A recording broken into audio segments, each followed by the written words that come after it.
ఈ ఉదయకాల సమయంలో దేవుని వాక్యమును వినే గొప్ప భాగ్యమును మనకు అనుగ్రహించిన మన తండ్రైన దేవునికి నా కృతజ్ఞతాస్తుతులు చెల్లిస్తున్నాను. అలాగుననే ఈ ఉదయకాల సమయంలో దేవుని మాటలు వినుటకు సిద్ధంగా ఉన్న నా ప్రియ సహోదరులందరికీ హృదయపూర్వక వందనములు తెలియజేయచ్చు ఉన్నాను. ప్రియులారా, గడిచిన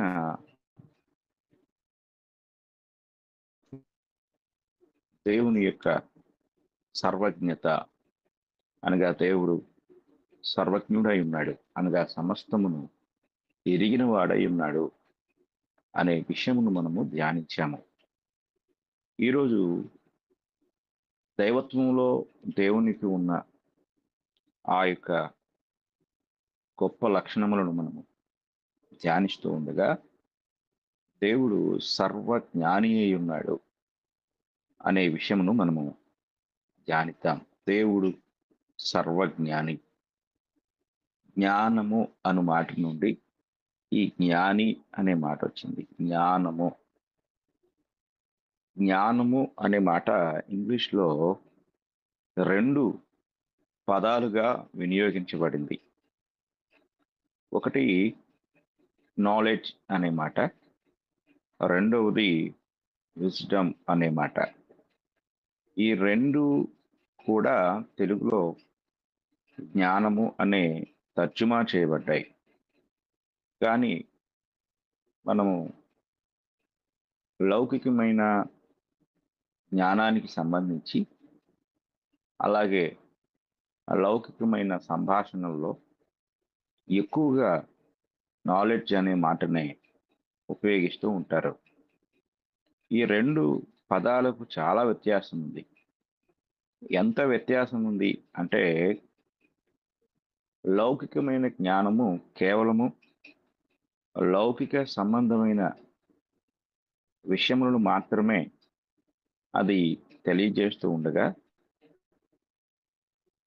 విజ్డమ్ అనే మాట ఆధ్యాత్మికంగా లేక పరలోక సంబంధమైన విషయములను తెలియచేసినప్పుడు ఈ విజ్డమ్ అనే మాట ఉపయోగించడం తరచుగా జరిగింది. అయితే దేవుడు ఎంత జ్ఞాని అయి ఉన్నాడు, ఆయన యొక్క జ్ఞానము ఎటువంటిది అనే సంగతులను మనము దేవుని యొక్క వాక్యము నుండి పరిశీలన చేద్దాం. మొదటిగా మనము బైబిల్ గ్రంథము నుండి అపోస్తులైన పౌలు గారు రోమీయులకు రాసిన పత్రిక, అపోస్తులైన పౌలు గారు రోమీయులకు రాసిన పత్రిక 11వ అధ్యాయము 33వ వచనాన్ని మనం చదువుకున్నట్లయితే, ఆహా, దేవుని బుద్ధి జ్ఞానముల బాహుళ్యము ఎంతో గంభీరము, ఆయన తీర్పులు శోధింపనెంతో అసఖ్యములు, ఆయన మార్గములెంతో అగమ్యములు. ఇక్కడ మనం జాగ్రత్తగా గమనించినట్లయితే దేవుని వాక్యము ఎంతో స్పష్టంగా మనకు తెలియజేస్తూ ఉంది. బుద్ధి జ్ఞానముల బాహుళ్యము అంటే, ఈ యొక్క బాహుళ్యము అనే దాన్ని మనం ఆలోచించినట్లయితే ఎంతో విశాలమైనది. అది ఎంత విశాలమైనది అనేది మన ఊహకు అందనంత అంత జ్ఞానము ఆయన కలిగి ఉన్నాడు.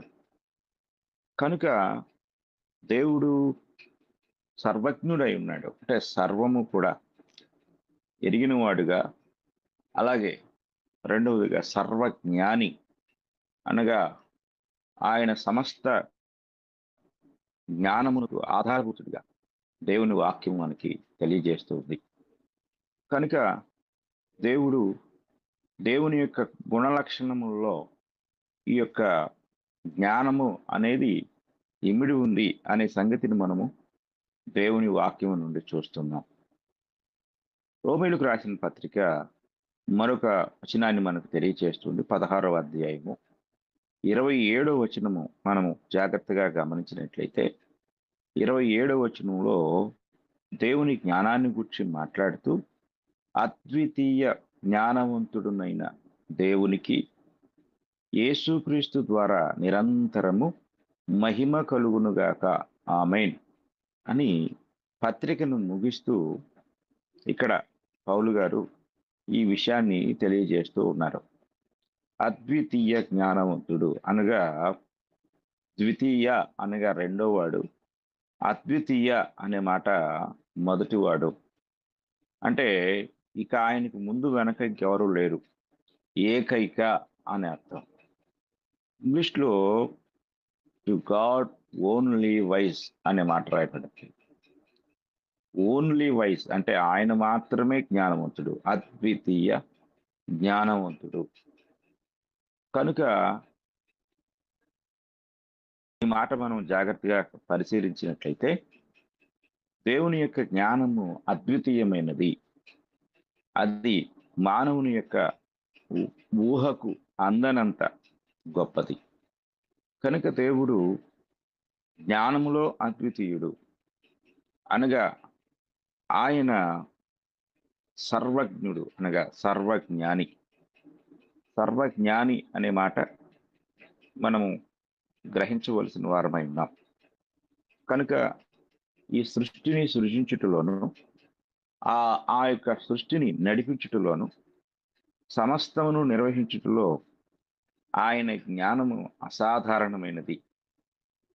ఆయన జ్ఞానము మానవ ఊహకు మానవ జ్ఞానానికి అందనంత గొప్పది అనే సంగతి ఈ వచనం మనకు తెలియజేస్తూ ఉంది. కనుక అద్వితీయుడు అంటే ఆయన లాంటి జ్ఞానవంతుడు ఇంకొకడెవరు కూడా లేరు, అంత జ్ఞానం కలిగిన వాడు అనే సంగతి బైబిల్ మనకు బోధిస్తూ ఉంది.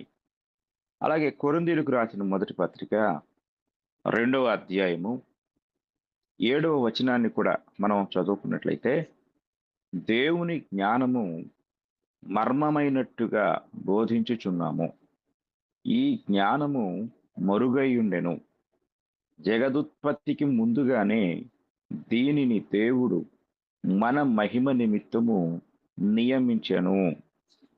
అంటే దేవుని యొక్క క్యారెక్టర్లో లేక వ్యక్తిత్వ స్వభావ లక్షణములో జ్ఞానము అనేది ఒక భాగం. జ్ఞానం అనేది ఒకటై ఉన్నది.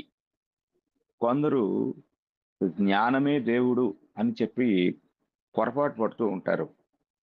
జ్ఞానము దేవుడు కాదు. ఒకవేళ జ్ఞానము దేవుడైతే జ్ఞానాన్ని మనం ఆరాధించాల్సిన పరిస్థితి ఏర్పడుతుంది. కనుక జ్ఞానము దేవుడు కాదు. దేవుని యొక్క లక్షణాలలో, గుణ లక్షణాలలో జ్ఞానం అనేది ఒక భాగం. ఇది మనం ఆలోచించాలి. కొందరు సామెతల గ్రంథము 8వ అధ్యాయాన్ని తీసుకొని ఆ 8వ అధ్యాయంలో ఉన్న జ్ఞానము దేవుని యొక్క సృష్టిగా, ఆ జ్ఞానమే క్రీస్తు ప్రభువుగా వ్యాఖ్యానించటము, విశ్వసించటము జరిగింది. కనుక మనం వ్యత్యాసాన్ని గమనించాలి. ఏమిటి వ్యత్యాసం అంటే జ్ఞానమే దేవుడు కాదు, కానీ దేవుని యొక్క స్వభావ లక్షణములలో జ్ఞానము అనేది ఒక లక్షణమైంది. కనుక దేవుని లక్షణాలు మనం చెప్పుకుంటూ ఉన్నాం. ఆ యొక్క లక్షణాల్లో మనము ఒక్కొక్కటిగా ఆలోచన చేస్తూ ఉంటే దేవుడు సర్వశక్తివంతుడు అని చెప్పుకున్నాం. శక్తి దేవుడు కాదు, కానీ దేవుని యొక్క ఆ యొక్క స్వభావ లక్షణాల్లో ఒకటి ఆయన శక్తివంతుడు, సర్వశక్తివంతుడు, మహాబలవంతుడు. అలాగే దేవునికి ఉన్న మరొక లక్షణము ఆయన సర్వజ్ఞుడు అనగా సర్వమును ఎరిగినవాడు. అంటే ఆయనకున్న లక్షణం సర్వశక్తిమంతుడు, అలాగే సర్వము ఎరిగినవాడు, అలాగే సర్వ జ్ఞానము కలిగినవాడు. దీన్ని మనం చాలా జాగ్రత్తగా గ్రహించవలసిన వారమై ఉన్నాం. కనుక శక్తే దేవుడు కాదు, దేవునిలో ఒక క్యారెక్టరు శక్తి, సర్వశక్తి.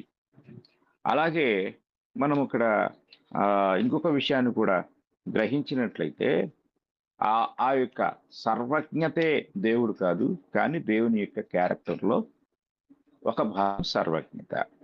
జ్ఞానమే దేవుడు కాదు. కానీ దేవుని యొక్క గుణలక్షణాల్లో ఒకటి జ్ఞానము. ఆ జ్ఞానము కూడా ఆ సర్వజ్ఞాని ఆయన. అంటే ఇక ఆయనకు తెలియని జ్ఞానం అంటూ ఏదీ కూడా లేదు. కనుక జ్ఞానము యొక్క ఆహ్, సర్వ సంపూర్ణత అనేది ఇంకా ఏ కొదువ లేదు అనే ఆ యొక్క సంపూర్ణమైన జ్ఞానము ఆయన కలిగి ఉన్నాడు.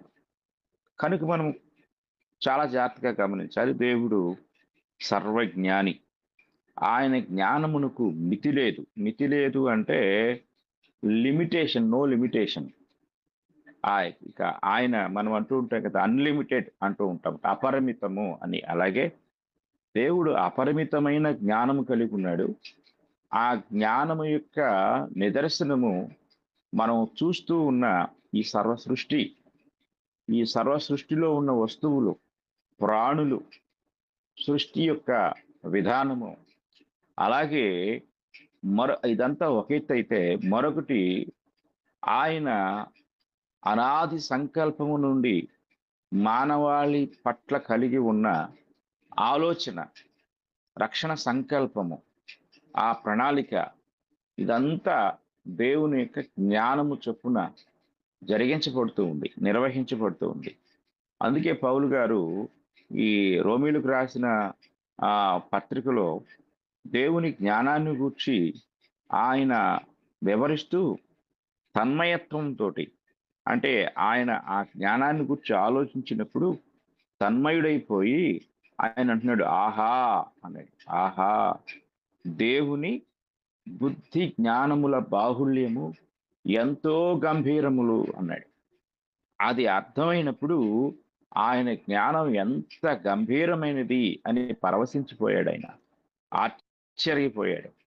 కనుక మనము జాగ్రత్తగా పరిశీలించినట్లయితే ఈ 11వ అధ్యాయంలో అన్యుల యొక్క రక్షణార్థమై ఆయన సంకల్పములు యూదుల పట్ల కనపరిచిన విధానం అంతా 11వ అధ్యాయం అంతా వివరించబడుతూ ఉంటది.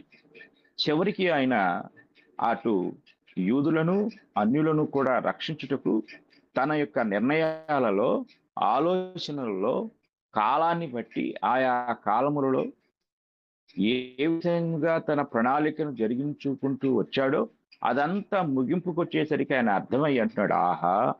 దేవుని బుద్ధి జ్ఞానముల బాహుళ్యము ఎంతో గంభీరము అన్నాడు. అంత గంభీరమైన జ్ఞానవంతుడు ఆయన. కనుక సర్వజ్ఞాని మనం చాలా జాగ్రత్తగా గ్రహించవలసిన వారమై ఉన్నాం. కనుక దేవుని యొక్క సర్వ జ్ఞానాన్ని గూర్చి మనం తెలుసుకున్నట్టుకు ఈ లోకంలో ఏ ఎడ్యుకేషనో లేకపోతే ఇంకేదో కాదు. కానీ దేవుని ఎదుట్లయితే, దేవుని యొక్క గ్రంథం దగ్గరకు వచ్చినట్లయితే ఆయన ఎంత జ్ఞానవంతుడో ఆ గ్రంథం ద్వారా మనం తెలుసుకొనగలిగిన వారమై ఉన్నాం. ఎఫెసీయులకు రాసిన పత్రిక 3వ అధ్యాయము 9వ వచనాన్ని మనం చదువుకున్నట్లయితే 9వ వచనంలో ఇలాగ వ్రాయబడుతుంది. మనము చదువుకుందాం. పరలోకములో ప్రధానులకును, అధికారులకును సంఘము ద్వారా తన యొక్క నానా విధమైన జ్ఞానము ఇప్పుడు తెలియబడవలని ఉద్దేశించి, చూడండి ఇక్కడ దేవుని యొక్క జ్ఞానము ఇప్పుడు తెలియబడాలంట. ఈ జ్ఞానాన్ని దేవుడు మర్మముగా దాచాడు. ఇది ఎవరికి తెలియలేదు. అంటే పరలోకంలో ప్రధానులకు, అధికారులకు కూడా ఆయన తెలియచేయలేదు. కానీ ఇప్పుడు ఆయన సంఘము ద్వారా తన నానా విధమైన జ్ఞానమును దేవుడు తెలియచేయాలని ఉద్దేశించి తన ప్రణాళికను ఆయన అపోస్తలులకు బయలుపరిచినట్లుగా 8, 9, 10 వచనాల్లో పౌలు గారు వివరిస్తూ ఉంటాడు. కనుక ఈ జ్ఞానాన్ని ఆయన బిడ్డలమైన మనకు ఆయన సంఘంలో ఉన్న ఆయన కుమారుడైన క్రీస్తు రక్తము చేత విమోచించబడిన ప్రజలైన వారికి మాత్రమే ఆ జ్ఞానాన్ని ఆయన బయలుపరుస్తూ ఉన్నాడు. కనుక దేవుడు సర్వజ్ఞాని అయినప్పటికీ ఆయన తన జ్ఞానమును మర్మముగా లేక సీక్రెట్ గా ఉంచలేదు, కానీ ఆ కాలము పరిపూర్ణమైనప్పుడు ఆయా కాలములలో తన జ్ఞానయుక్తమైన సంగతులను ఆయన తన ప్రజలకు బయలుపరుస్తూ వచ్చాడు.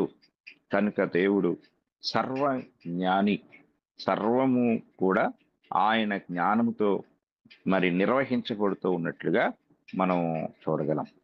యాకోబు రాసిన పత్రిక 3వ అధ్యాయము 17వ వచనమును కూడా మనం చదువుకున్నట్లయితే 3వ అధ్యాయం 17వ వచనంలో ఈ మాట మనకు కనపడుతుంది. అయితే పైనుండి వచ్చు జ్ఞానము మొట్టమొదట పవిత్రమైనది, తరువాత సమాధానకరమైనది, మృదువైనది, సులభముగా లోబడినది, కనికరముతోనూ మంచి ఫలములతోనూ నిండుకొనినది, పక్షపాతమైనను వేషధారణ అయినను లేనిదియునై ఉన్నది అంటాడు. అంటే ఇక్కడ దేవుని యొక్క జ్ఞానము అంటే పైనుండి వచ్చు జ్ఞానము అన్నాడు. 15 వచనాన్ని మనం చదువుకుంటే ఇక్కడ ఈ జ్ఞానము పైనుండి దిగి వస్తున్నది కాక భూ సంబంధమైనదియు ప్రకృతి సంబంధమైనదియు దయ్యముల జ్ఞానము వంటిదియునై ఉన్నది. ఇది ఏ జ్ఞానము అంటే ప్రకృతి సంబంధమైన జ్ఞానము. ప్రకృతి సంబంధమైన జ్ఞానమునకు అలాగే పైనుండి వచ్చు జ్ఞానమునకు ఉన్న భేదాన్ని అనగా వ్యత్యాసాన్ని ఇక్కడ యాకోబు గారు తెలియజేస్తూ ఉన్నాడు. ప్రకృతి సంబంధమైన జ్ఞానమునకు పైనుండి వచ్చు అనగా పర సంబంధమైన జ్ఞానమునకు ఉన్న వ్యత్యాసాన్ని ఇక్కడ మనము జాగ్రత్తగా గ్రహించవలసిన వారమై ఉన్నాం. కనుక ఈ ఈ యొక్క జ్ఞానము ఎటువంటిది అంటే దేవుని జ్ఞానము అనగా పర సంబంధమైన జ్ఞానము మొట్టమొదట పవిత్రమైనది. దేవుడు పవిత్రుడు లేక పరిశుద్ధుడు కనుక ఆయన జ్ఞానము కూడా పరిశుద్ధమైనది. తరువాత సమాధానకరమైనది, మృదువైనది, సులభముగా లోబడినది, కనికరముతోనూ మంచి ఫలములతోనూ నిండుకొనినది, పక్షపాతమైనను వేషధారణ అయినను లేనిదియునైనది. అంటే ఎవరైతే ఈ పరసంబంధమైన జ్ఞానాన్ని వారి హృదయాల్లో కలిగి ఉంటారో, వారి జీవితంలో కలిగి ఉంటారో, వారిలో ఈ లక్షణాలు కనపడతాయి. పరసంబంధమైన జ్ఞానం కలిగిన వారి యొక్క వ్యక్తిత్వ స్వభావ లక్షణాలు పవిత్రముగాను, సమాధానకరముగాను, మృదువుగాను, విధేయతతో కూడినదిగాను, కనికరముతోను, మంచి ఫలములతోనూ, అలాగే పక్షపాతము వేషధారణ లేనిదిగా మన యొక్క వ్యక్తిత్వ జీవితాన్ని మనము కలిగి ఉండగలం. ఎలాగా అంటే ఈ జ్ఞానాన్ని మనం కలిగి ఉండటం ద్వారా, అంటే పైనుండి వచ్చు జ్ఞానము ద్వారా అనగా దేవుని యొక్క జ్ఞానము ద్వారా మనము పరిశుద్ధపరచబడగలము. అలాగే ఇతరులతో సమాధాన పడగలము, సమాధానము మన జీవితంలో కలిగి ఉండగలము, సమాధానకరమైన జీవితాన్ని జీవిస్తూ అనేకులకు ఆ సమాధానాన్ని పరిచయం చేయగలము. మన యొక్క వ్యక్తిత్వంలో మృదుత్వాన్ని మనం కలిగి ఉంటాం. చాలా మంది చాలా రఫ్గా ఉంటూ ఉంటారు, అంటే చాలా కఠినంగా ఉంటూ ఉంటారు. మృదువైన స్వభావం అనేది ఉండదు. కానీ దేవుని జ్ఞానము కలిగిన వారు మృదువైన స్వభావమును కలిగి ఉంటారు. సులభముగా లోబడినది, విధేయత అనేది చాలా మంది జీవితాల్లో కనిపించదు. వారు తమను తాము ఎప్పుడు కూడా హెచ్చించుకుంటూ ఉంటారు. వారి యొక్క డిగ్నిటీని కనపరచుటకు ఎల్లప్పుడూ ప్రయాసపడుతూ ఉంటారు. తగ్గింపు స్వభావం అసలు ఉండదు. వారి యొక్క మర్యాదకు కానీ వారి యొక్క హోదాకు కానీ ఏమాత్రం భంగం కలిగినా అస్సలు సహించలేరు. కానీ అది లౌకికమైన జ్ఞానాన్ని కలిగిన వారు. కానీ పరసంబంధమైన జ్ఞానం కలిగిన వారు సులభముగా లోపడతారంటే విధేయతతో ఉంటారు, కనికరముతో ఇతరులను కనికరించే మంచి ఫలములతో నిండుకొని ఉంటారు. అలాగే ఇతరులతో పక్షపాత ధోరణి లేకుండా ఉంటారు. పైకి కనిపించే ఆ యొక్క వేషధారణ అనేది వారి యొక్క జీవితంలో లేకుండా ఉంటారు. ఇవన్నీ కూడా పరసంబంధమైన జ్ఞానం ద్వారా ప్రతి మానవుడు పొందుకునే ఒక అద్భుతమైన స్వభావం. ఇది ఒక మానవుని అద్భుతమైన క్యారెక్టర్తో నింపి లోకంలో అనేకులకు ఆశ్చర్యకరమైన వ్యక్తిగా నిలబెట్టే ఒక గొప్పది. మనము ఉదాహరణకి మనము అపోస్తున్న పౌలుని చూసినట్లయితే, ఆ అపోస్తున్న పౌలు గారు ఆయన మరి ఈ జ్ఞానంతో నింపబడినప్పుడు ఆయన క్యారెక్టర్ ఎలా మారిపోయిందో, ఆయన క్యారెక్టర్‌లో అనగా ఆయన వ్యక్తిత్వ స్వభావ లక్షణములలో ఇవన్నీ మనం చూడగలం.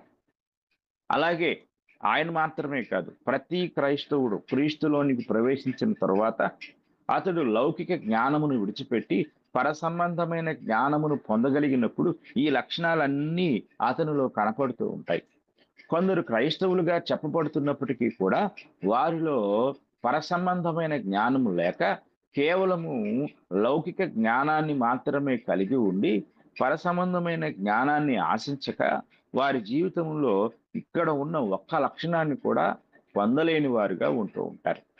కనుక మనము పరసంబంధమైన జ్ఞానము మన జీవితాల్లో ప్రవేశించినప్పుడు ఆ పరసంబంధమైన జ్ఞానాన్ని మనము దినదినము పొందుకుంటూ ఉన్నప్పుడు మనము క్రీస్తు సారూప్యములోనికి మార్చబడుతూ ఉంటాం. అలా మార్చబడుటకు మనకు సహాయపడినదే పరసంబంధమైన జ్ఞానము. ఆ పరసంబంధమైన జ్ఞానము సర్వజ్ఞుడైన దేవునిలోనే ఉన్నది. కనుక మనము ఆ సర్వజ్ఞుడైన దేవుని యొక్క వ్యక్తిత్వ స్వభావ లక్షణములు ధ్యానిస్తూ ఉండగా ఈ పరసంబంధమైన జ్ఞానము ఆయన కృప వలన మనము పొందగలము అనే సత్యమును మనము గ్రహించాలి అని నేను మీకు తెలియజేస్తూ ఉన్నాను. తర్వాత దేవునికున్న ఇంకొక లక్షణాన్ని కూడా ఈరోజు మనం ధ్యానిద్దాం. అదేమిటంటే దేవుడు సర్వాంతర్యామి. సర్వాంతర్యామి, ఇంకొక మాట కూడా చెప్పొచ్చు, సర్వ వ్యాపి అయి ఉన్నాడు. సర్వాంతర్యామి అనే మాట సంస్కృతానికి సంబంధించిన మాట. సర్వవ్యాపి తెలుగులో స్వచ్ఛంగా సర్వవ్యాపి అయి ఉన్నాడు, సర్వమును నిండి ఉన్నవాడు. ఇంగ్లీష్లో ఎవ్రీవేర్ ప్రజెంట్ అనే మాట కనపడుతుంది. ఎవ్రీవేర్ ప్రజెంట్ అనే మాట అన్ని చోట్ల ఉన్నవాడు. ఇక్కడ ఒక చిన్న కన్ఫ్యూజన్తో కూడిన విషయాన్ని, అంటే లోకం కన్ఫ్యూజన్ అయి తప్పిపోయిన విషయం, ఈ కన్ఫ్యూజన్ ఏమిటి అనేది మనం ఆలోచిస్తే, కొందరు సర్వవ్యాపి అనే దానిని ఎలా అర్థం చేసుకున్నారు అంటే ఆయనే సర్వము అన్నారు. ఆయన సర్వములో ఉన్నాడు, సర్వమై ఉన్నాడు, సర్వములో ఉన్నాడు. దేవుడు సర్వవ్యాపి కానీ సర్వములో లేడు అనే మాట మనం జాగ్రత్తగా గమనించాలి. ఒకవేళ సర్వమై ఉన్నాడు, సర్వములో తానే నిండి ఉన్నాడు అనే దాన్ని మనం గమనిస్తే దీన్ని ప్యాంథనిజం అంటారు. ప్యాంథనిజం అనేది ఏం బోధిస్తుంది అనేది మనం ఆలోచించినట్లయితే, ఈ ప్యాంథనిజం మనకు నేర్పించే విషయం ఏంటంటే, దేవుడు సర్వములో ఉన్నాడు కాబట్టి ఇదిగో నీవు ఆ యొక్క రాతిని చూస్తే అందులో కూడా దేవుడు ఉన్నాడు. ఇదిగో నువ్వు టేబుల్ చూస్తున్నావు కదా, ఇందులో దేవుడు ఉన్నాడు. అలాగే నీ ఇంటికున్న ఒక స్తంభాన్ని చూస్తున్నావు, అందులో దేవుడు ఉన్నాడు. అలాగే ఇక ఈ ప్రకృతిలో ఉన్న సమస్త ప్రాణులలో కూడా దేవుడు ఉన్నాడు. సమస్త పదార్థములలో దేవుడు ఉన్నాడు. గాలిలో దేవుడు ఉన్నాడు. అలాగే ఆకాశంలో దేవుడు ఉన్నాడు. నీటిలో దేవుడు ఉన్నాడు. నీవు నీటిని దైవముగా భావించు, ఆకాశమును దైవముగా భావించు, పంచభూతములను దైవముగా భావించు. ఇలాగా ఆ ఇలాంటి సిద్ధాంతాన్ని ప్యాంథనిజం బోధించింది. జాగ్రత్తగా మనం గమనించాలి. కానీ దేవుడు సర్వవ్యాపి అనే మాట ఆమ్ని ప్రెసెన్స్ అనే మాట నుండి వచ్చింది. ఆమ్ని ప్రెసెన్స్ అంటే ఆయన ప్రెసెన్స్ అనేది ఆయన యొక్క ఆయన స్థితి అనగా సర్వవ్యాపకము అనేది మనం అర్థం చేసుకుంటే అన్ని చోట్ల ఉన్నవాడు కానీ అన్నిట్లో ఉన్నవాడు కాదు, పదార్థములలో ఉన్నవాడు కాదు. ఎందుకంటే ఆయన ఒక పదార్థము కాదు అన్న సంగతిని మనం గ్రహించాలి. కనుక ఆయన అన్నిట్లో ఉన్నవాడు అనే ఆ ప్యాంథనిజం యొక్క సిద్ధాంతము విగ్రహారాధనకు నాంది పలికింది. కనుక ఇశ్రాయేలీలు ఐగుప్తీయులు కలిగి ఉన్న పాంథనిజంని వాళ్ళు ఫాలో అయ్యారు. వాళ్ళు ఫాలో అయ్యి వాళ్ళు ఏం చేశారు అంటే వారు ఆ ఐ ఐగుప్తు నుండి బయటికి వచ్చి వారు ఎర్ర సముద్రము దాటిన తర్వాత వారు ఆ సీనాయి అరణ్యానికి వచ్చారు. సీనాయి అరణ్యానికి వచ్చిన తర్వాత వారు ఐగుప్తులో వారు నేర్చుకున్న పాంథనిజంని వారు తీసుకొచ్చారు. వారు తీసుకొచ్చి వాళ్ళు ఏం చేశారు అంటే మనము నిర్గమకాండము 32వ అధ్యాయము మనం చదువుకున్నట్లయితే 32వ అధ్యాయము 1వ వచనాన్ని మనం చదువుకుందాం. మోషే కొండ దిగకుండా తడవు చేయుట ప్రజలు చూచినప్పుడు ఆ ప్రజలు అహరోను నొద్దకు కూడి వచ్చి, లెమ్ము, మా ముందర నడుచుటకు ఒక దేవతను మా కొరకు చేయుము అన్నారు. ఇది అంటే పాంథనిజం యొక్క విధానమే ఆ తయారు చేయటం, అంటే మేక్ అస్ గాడ్స్ అన్నారు. ఏమంటున్నట్టు మేక్ అస్ గాడ్స్ అంటే దేవుడు మా కోసం తయారు చేయి అని వాళ్ళు అహరోను కోరారు. అహరోను కోరినప్పుడు అహరోను వారి దగ్గర ఉన్న బంగారు వస్తువులు తీసుకొని ఆ యొక్క బంగారు వస్తువుల ద్వారా ఒక విగ్రహాన్ని తయారు చేశారు. ఒక విగ్రహాన్ని అనగా వారు ఒక దూడను తయారు చేశారు.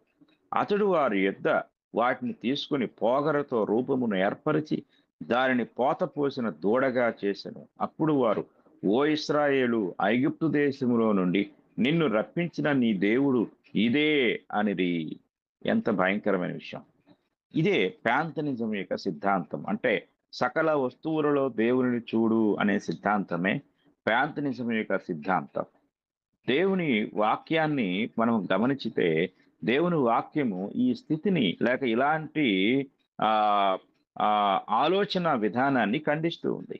రోమీలకు రాసిన పత్రిక 1వ అధ్యాయాన్ని మనం చదువుకున్నట్లయితే రోమీలకు రాసిన పత్రిక 1వ అధ్యాయంలో 20వ వచనాన్ని మనం చదువుకున్నప్పుడు 20వ వచనము నుండి దేవుని యొక్క ఆ స్వభావాన్ని, ఆయన యొక్క స్థితిని తెలియజేస్తూ మనుషులు ఏ విధంగా దాన్ని మార్చివేశారో పౌలు గారు ఎంతో ఆవేదనతో ఆ మాటలు రాశారు.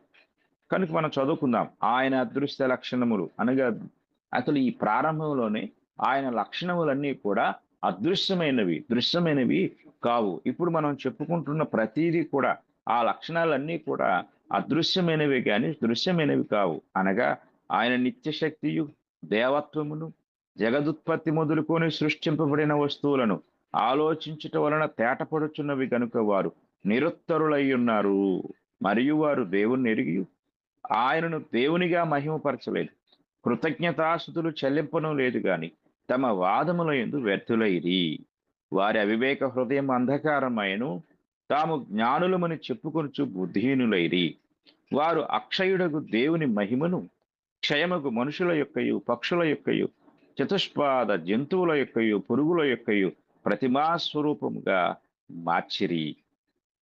కనుక ఇక్కడ మనం జాగ్రత్తగా గమనించినట్లయితే ఈ పాంథనిజం యొక్క సిద్ధాంతము ఇలాంటి విధానాలకు దారితీసింది. కనుక దేవుడు సర్వవ్యాప్తి అనే మాటకు అర్థం సర్వములో ఉన్నవాడు కాదు కానీ అన్ని చోట్ల ఉన్నవాడు, వస్తువులలో ఉన్నవాడు కాదు కానీ వస్తువులను లేక పదార్థములను ప్రతి దానిని సృజించిన వాడుగా ఉన్నాడు అనే సంగతి మనం జాగ్రత్తగా గ్రహించాలి.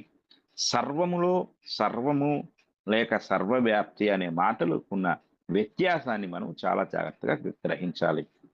దేవుడు సర్వవ్యాపి లేక సర్వాంతర్యామి అనే విషయాన్ని బైబిల్ మనకు బోధిస్తున్న సందర్భమును గ్రహించినట్లయితే కీర్తనల గ్రంథం నుండి ఒక విషయాన్ని మనం చదువుకుందాం.